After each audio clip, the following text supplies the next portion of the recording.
scariest day of my life. It was bad. I mean, the shark really wanted to tear that dinghy apart. It was angry.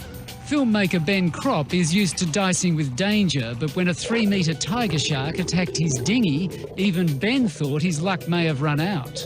Once the tiger makes up his mind to bite, he doesn't stop.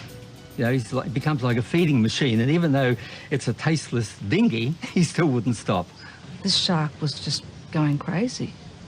Trina Fleischman was in the dinghy with Ben when the shark pounced. I froze. It was just, I just froze.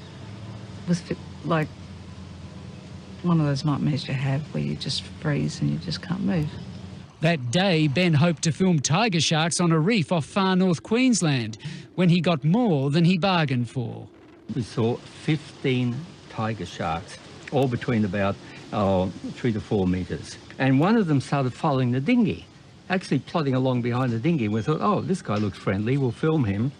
So we started following him in the dinghy, got quite close, and very close, and then suddenly the tiger turned and bumped the dinghy. Whether he charged or bumped, I don't know. I know the first thought I had was, this shouldn't be happening. This should not be happening. John Harding was steering the boat, trying to get Ben as close as possible for a good shot. Then I lost sight of the shark. It's gone under the out-of-sight part in front of the boat, in front of Ben. And what the darn stupid thing did then, it decided to change direction and go under the boat.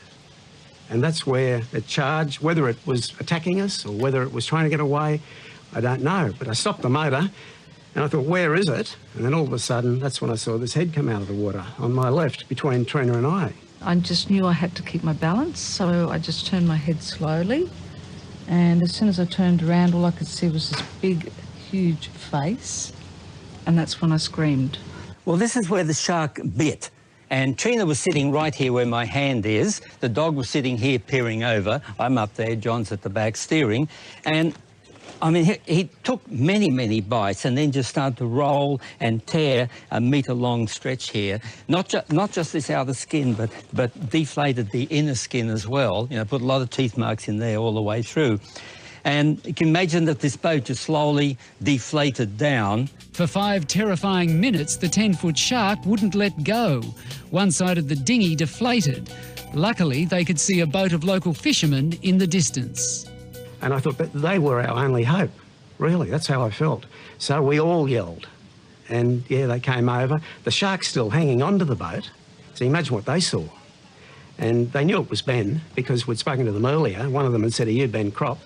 And so here they are, they motor over, and here's Ben Cropp's boat with a 10-foot shark hanging on it. John, were there moments there when you thought you'd end up in the water and you would become shark bait?